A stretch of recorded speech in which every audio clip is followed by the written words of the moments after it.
ZEINAB ASHRY, founder Confessions of a Married Woman. Amr Fawzi, founder and CEO, Good Smart. Dr. HEBA ABDELGALIL, director of Notting Hill programs in Egypt.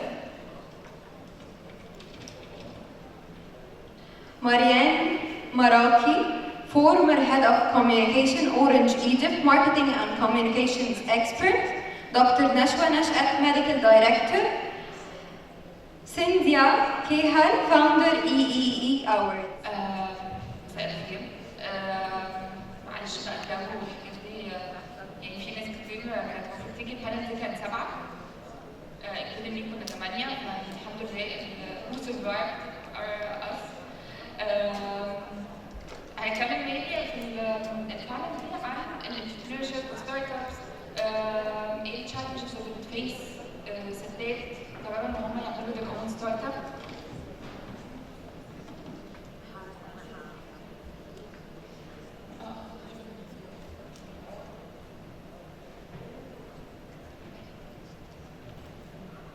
Welcome, KIMBERLY. As a start, it will be a mix of English and Arabic because we have ZEINAB and KIMBERLY. Hi, lovely ladies. I'm honored to be in this panel, to be honest. When I heard, when I first read your names, I was amazed. Okay, I'm going to be in this panel, what I'm going to say.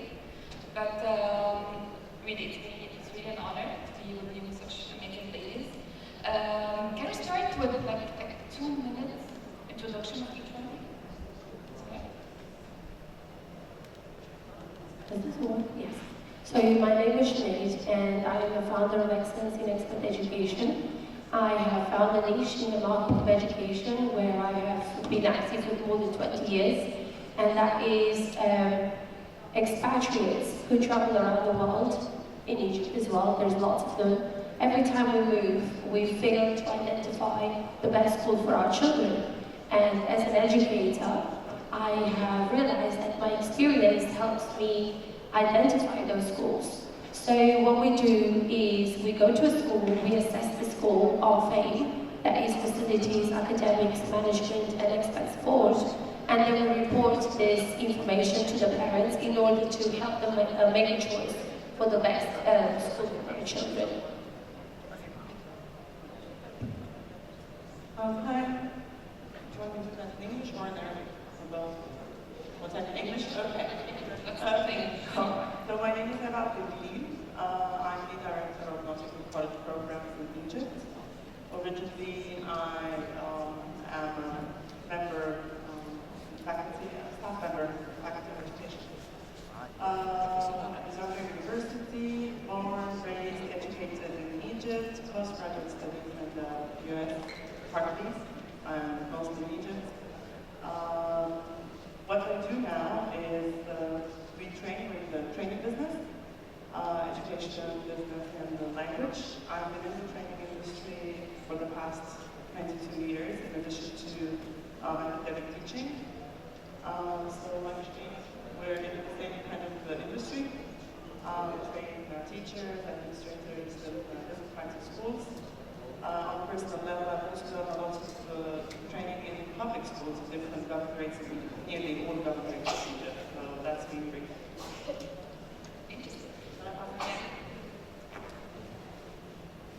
Hi, how are you? My name is MARIAN, and I'm moving from corporate to the entrepreneurship world.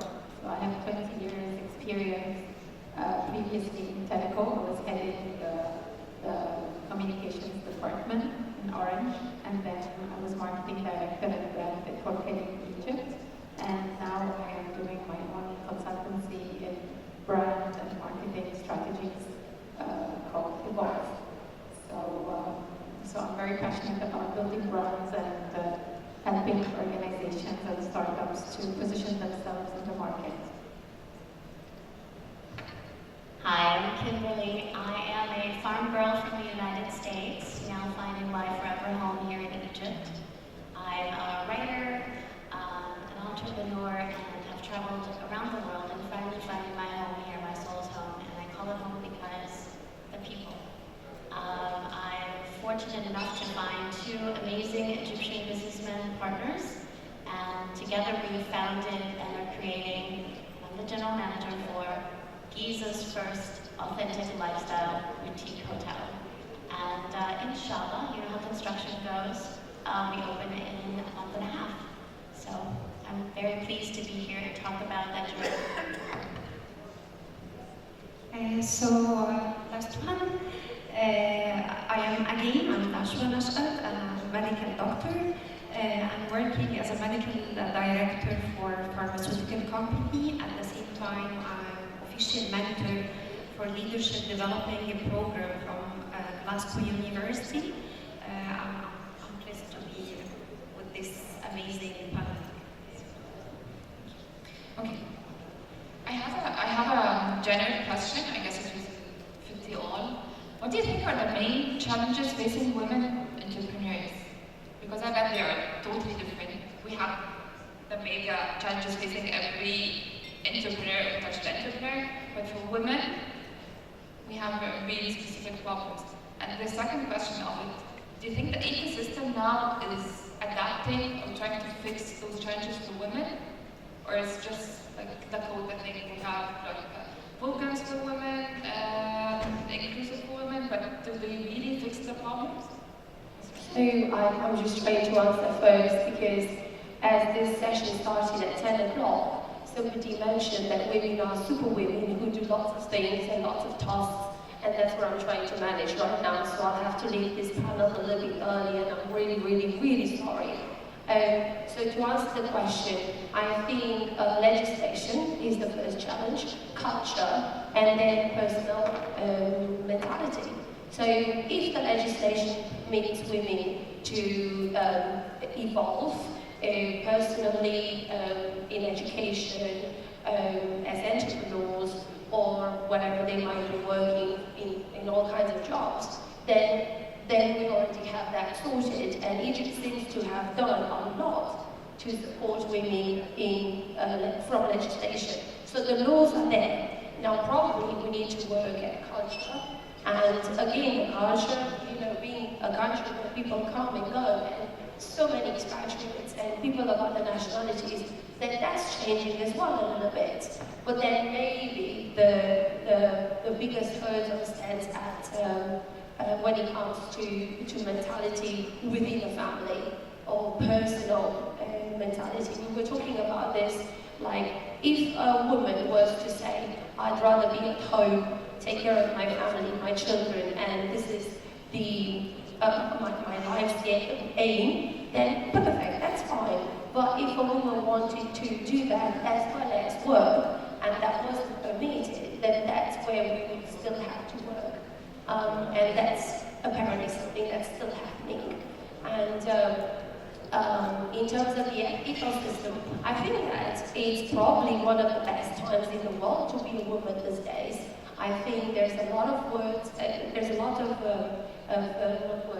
there's a lot of publicity out there towards women empowerment, and I would say that those quotas do help to start with, but that doesn't mean that just because you're a woman, you're better than a male counterpart.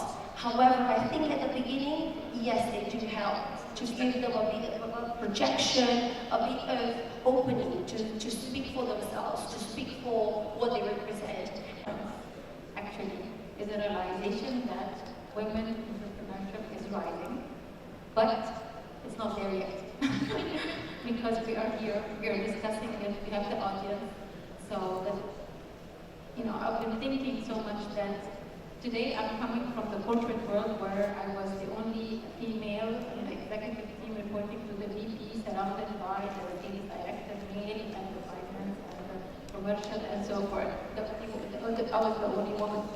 And the meeting starts at 5 o'clock, and you have to stay in the office until 7, and then you end up going at home at 8 o'clock in the evening trying to catch up on your other tasks that is waiting for you. So it's still a male-dominated society, which is the reality, and we need to understand that this is a true reality.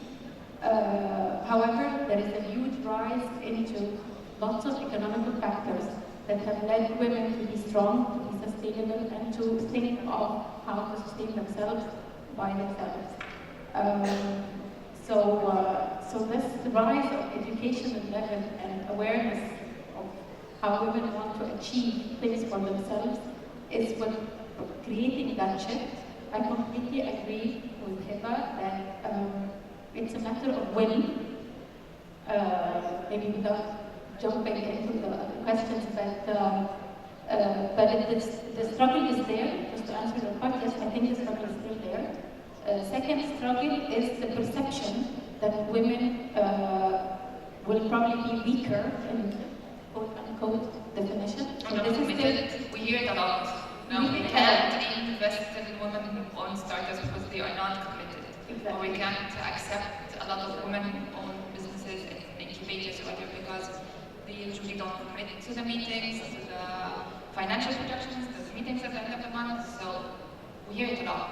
It's there. It's very there about the commitment. Women are not committed. It's maybe if it's my own perception, but the perception of the others around me, does it affect you at the end of the day? Yeah, I completely agree with that. And also to look into, to go into this entrepreneurship part, women already start and think small. So traditionally, around the world, when you look at, they go into, which is traditional jama'iyya, as we used to call it in Egypt, which is kind of a microfinancing model, okay? You want to collect some kind of cash, do something small, maybe an accessories place, or fashion, or I don't know what. So this is where the role of the woman feels comfortable in. However, when things get growing or expansion stage, things can fall out of place.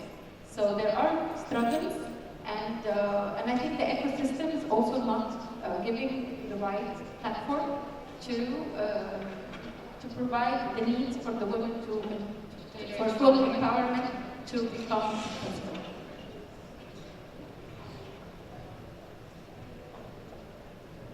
So basically, I can say that if it's for-profit startup, the financing piece is very important, and not every investor has the confidence in women to support her financially. And I faced it personally in raising fund or financing one of the startups, and actually this was a big challenge that I faced. So that's very important to have this confidence in the community, in people around, and in investors or fundraisers. And the second thing is having the balance or the right balance between business and family, like what Marian's mentioned. Wearing too many hats. Yeah. Kimberly? I agree with everything that's being said here, and the gender culture is trending worldwide, and to your point about it becoming very trendy, at least in the West, there are a lot of opportunities that are happening with the corporate culture, opening up doors, opening up funding. There's government funding for women and minority business-owned enterprises. But I think also in the West, and I've definitely seen it here in Egypt, one of the struggles that I think entrepreneur women have is the skill set. Historically, men are taught negotiating skills, like from a young boy's age, watching their father. They've done a study in the US that very few women, even to this day in the West, in the United States, actually negotiate for more of their raise. Very few of them actually negotiate for more of a higher salary for the raise. So there's these skill sets that need to be taught and incorporated and included in all the children, male and female, so that they are embodied with these skill sets when they go to the negotiating table. They're sitting across from investors, and the investor now has confidence because she's negotiating like a power woman. Not to say you weren't, but just there's this perception that they don't have the negotiation skills, they don't have the same sort of skills that men are innately taught from a young age as a child in business.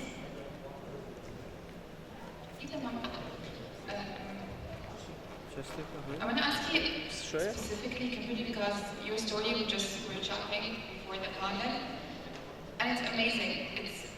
You're very inspiring because you changed your passion, the thing that you love and believe, into your whole life, your whole essence, your business. So tell us more about it. Yeah, and you were telling me, I was telling her, you're lucky that you can manage to do your passion into business, and she told me, no, it's not about being lucky, it's about being choice. Yes. Well, let me put it this way. There's a riddle that I remember as a child that I find far more wisdom in today than I do humor, and that is, how do you eat an elephant? One bite at a time. So many of the people that are sitting here today, or that I come across in my travels, that have a dream, whether it's starting their own business or not, get into life commitments with a home, a family, career, school, and think that their dreams have to be parked, that they have too many other obligations and they can't get it done. Or like you said to me, oh, you're lucky you get to live your dream. No, I decided to take bites out of the elephant along the way. So when my passport still didn't have any stamps, I fanned my dreams of travel by watching travel documentaries, taking foreign language classes, going to international food festivals, and reading travel memoirs. So, maybe some of you have always wanted to own a restaurant. Do you know that there are apps right here in Egypt right now that you can cook from home for other people and get paid for it? Take a bite of your elephant. As a young friend of mine who wants to be a film producer, go get yourself an iPhone and a YouTube channel. Stars are made that way. So just keep taking bites of the elephant until you can go full buffet on it. Thank you. Okay, Nashwa, you're coming from this corporate mindset your whole life. You've been working for corporates. And when you started your own thing, you tried to do your own startup a while ago, and you were telling me that it didn't work out. Can you tell us more about the corporate mindset? Because many people are coming from a corporate mindset, and when they shift and doing their own startups, they get hit in the face, and it's very different. Tell us more about this, your experience. Yeah, so actually, yes, it's totally different between the corporate life, the corporate mindset, how we run a business in the corporate versus the startups. So it has to have a high change agility and to adapt quicker than the corporate. So the dynamics in the startups is going very much faster than in the corporate. This is the first thing. The second thing, working in the corporate, we're always working in a frame. We have this kind of vision, this is strategy, and we're just implementing or making a fine-tunes in the roadmap. But working for a startup or being the CEO of the startup, you are the CEO of your own self and your business. You have to put every fine details and to have this discipline to force yourself to do it. So it needs a lot of dedication and focus, and this was mainly the area that it was a trap for me. So I was working in a corporate and I didn't dedicate enough time for this startup, and I was dealing with it not as business, but it's something that I can do, I love, and I will do beside my work, and that's why it didn't work out. So it's very important to have this focus, to have this discipline, to put in place very short-term goals and also medium, not long like corporates, but at least the short and intermediate goals. And to have this discipline to follow up on yourself. Second thing is to surround yourself with a team that have the same passion, skillful, and have this the same mindset to cope with this changing culture, to cope with these goals and achieve these goals together. So this is very important in the startups, and actually this was the reasons behind why it didn't work out in the past. And it's a learning lesson for sure. And you keep learning. She's still trying to do her own thing, so she didn't fail. ASHRY. I want to add to these points. I completely agree because this is where I am in my add to it that you have to have this kind of inner learning ability. So you need to, you know, what happens is that when you stay in corporate for a very long time, your mindset is so used to a system around you that supports you in a certain way. When you go to become independent or you have your own startup, you need to take off completely that hat and really dig deep, as we say in Arabic, basically, and you do everything by yourself. So you're going to have to learn to learn to adapt, how to do things with your own hand. You need to be the copywriter, the designer sometimes. You need to be the creative. You need to wear so many different hats. You need to be the finance admin, and so many different hats that when you were in corporate, there was a setup for you that was so ready-made. So this is a learning skill. So it has this kind of a self-adaptation. The second learning is that you also need to learn how to deal with failure. And I think this is a huge learning, that things are not made, you know, even the greatest Steve Jobs or Bill Gates, they had their failures along the way. So you need to learn how that failures are not a personal failure, but they are the business or industry failures. So how are you going to deal with those failures, and how are you going to learn from them, and how are you going to adapt? So, and put the right path. So I think this is a huge learning, and if you want to continue having your own thing, and it doesn't stop you, that these setbacks, you know, stop you from growing, stop you from, you know, standing up again. And the third thing that I would say would be to read. You need to read more, to be more resourceful. You need to educate yourself. Get yourself this kind of a support system, support team, sit with people who have done it before, because everybody is, you know, everybody has done their own businesses and the errors are all the same. So get the learnings as well from other people. And this is something that would definitely encourage you to proceed and to learn from others. My fourth thing is that you have to have this inner ability to look always positive towards what you need to do. As we were saying, is to put this kind of goal. You know, if you want to make it happen, you'll make it happen. But it needs an inner drive for success. If that inner drive is put on the side, nobody's going to push you to do it, because this is your own thing. Yes, no, I can answer another question. For NASHWA, it was the corporate going into the field. For you, it's the academic going into the field, because we have this battle all the time. The terminologies and the books, great, but when you do it, it's totally different. How do you find the right mix of that? So I don't want to sound that, I don't want to sound it's very, very easy, but it also sounds so difficult.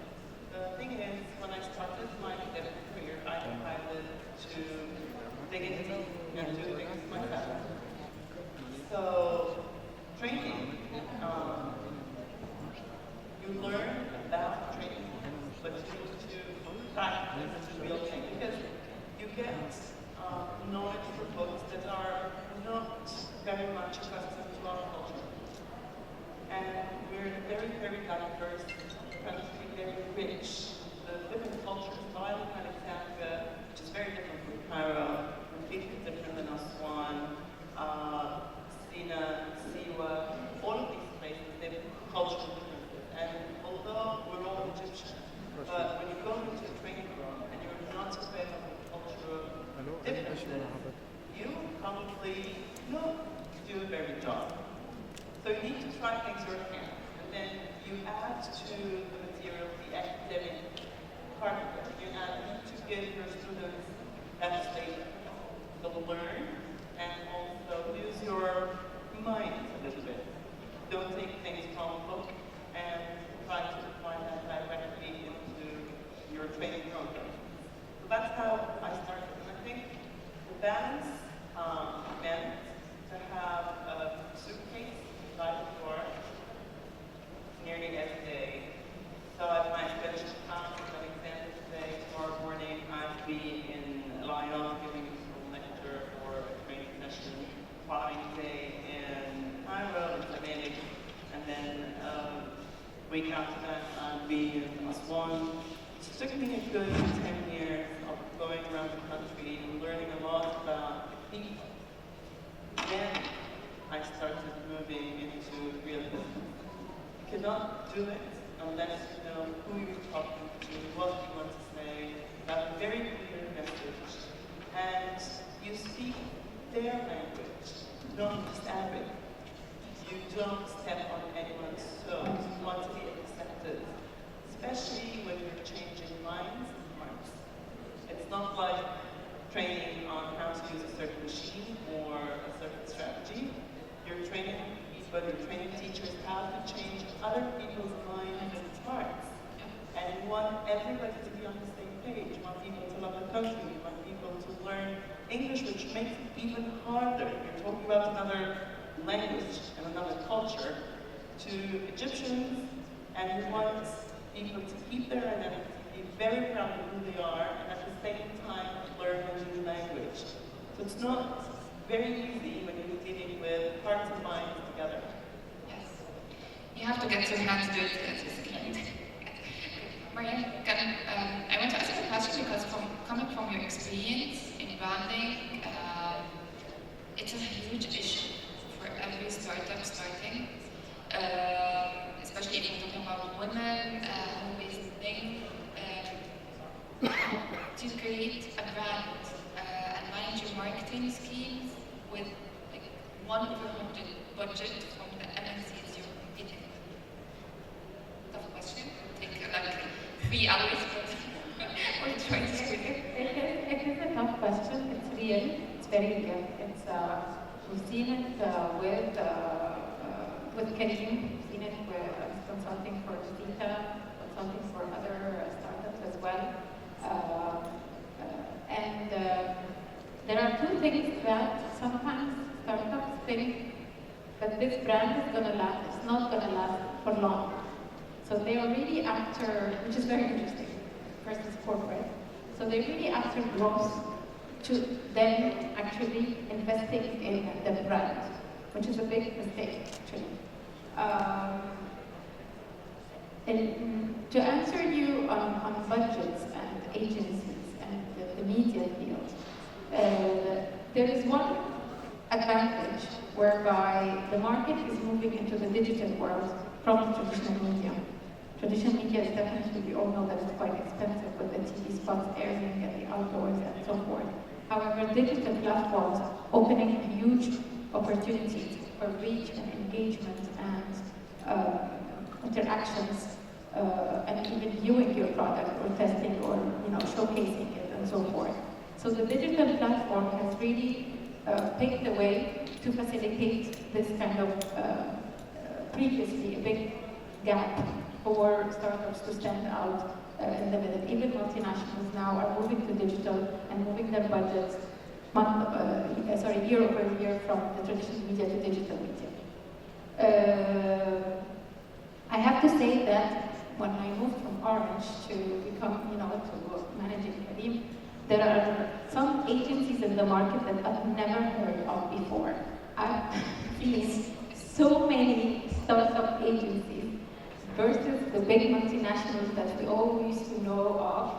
And I was like, wow, there is a humongous trend in all the big creatives of that used to work in multinationals are all opening their own small boutique agency, and they are catering for brand development, creative concept, production, and then sometimes you find the creative director is playing all hats, even to the execution and the director directing actually the copy. This is, I think, and it was actually fascinating to see the difference in production costs. When you get a quotation from all the big agencies for a production that is with lots of figures, and then you find that you can do a digital copy on YouTube, fraction of that quotation that you used to get when you were wearing the orange hat, traditional. So there is a rise as well in boutique agencies in Egypt, which is, I think, is a fascinating tool that if there is, again, back to the ecosystem of merging, people together and, and giving this kind of introduction for which is right, which is the good agency to provide you with what solutions, is something that definitely needs to be further enhanced and developed in the community to make this right match making, as I would say. Thank you. Okay. Yes. We're running out of time, so I just have one question to all of the panel. Start with Kimberly. What's the main takeaway? Just one lesson that you learned from your journey. That if anyone of the audience is trying to start their own thing, you wish them to learn it, or something you wish you knew when you started? Well, hard to narrow it down to just one. But to echo what has been said here before, and to expand on it a little bit, to be a doer, not just a dreamer. You can put up your vision board of all your dreams and such, and you can spend your whole time blue skying it. Oh, I wish I could travel. Well, go sell your car and get a ticket and go travel. Make it happen. Be a doer. If you think about your dreams being like a GPS, like the address in your GPS, if you think about a GPS, it's not ever going to get you to where you want to go. It just simply can't. It doesn't work that way. You have to have a car. You have to get in the car. You have to turn the key on, put it in gear, step on the gas. You have to do some things to get the GPS to work. Sometimes it'll reroute you, but eventually you'll get there. But you have to do some things. So be a doer, and not just a dreamer. Yeah, so if I can say one thing, is that seek advice from experienced people in this field, and try to learn from their pitfalls or failures. This is very important. The lessons around the pitfalls, reasons of failures are very important. I think if I thought this at the beginning, it would make a lot of difference. So just be a lifelong learner. Make sure that you read every day. I know it sounds like cliche, but it does make a difference. If you know what is trending, new ideas, if you know, if you read a lot about what you have passion for, you definitely develop your own idea, and definitely will move faster than progress. So make it a point to stay as a lifelong learner, read every day, and never stop doing that.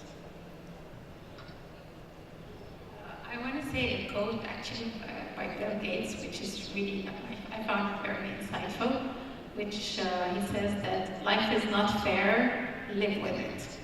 Okay, so stop whining, basically, it's like, yes, this is a reality that you won't find this perfect, solutions and perfect roads to take, and, so and you may find some setbacks or payment delayed, or dealing with people that do not really respect your gender maybe, or your thoughts, or so you will find unfairness. So don't sit and whine, and just embrace and fight back and keep the endurance. So this is what I would like to leave. Thank you. Thank you, lovely women. Wish you all the best. And every woman everywhere, you're doing a great job. And I echo that quote. Just life is not fair, life is whatever, just deal with it and get up in the morning and do something. Just continue whatever you're doing. Follow your dream, chase it, and even if you fail, just get up and try again. So thank you so much. It was lovely. And again,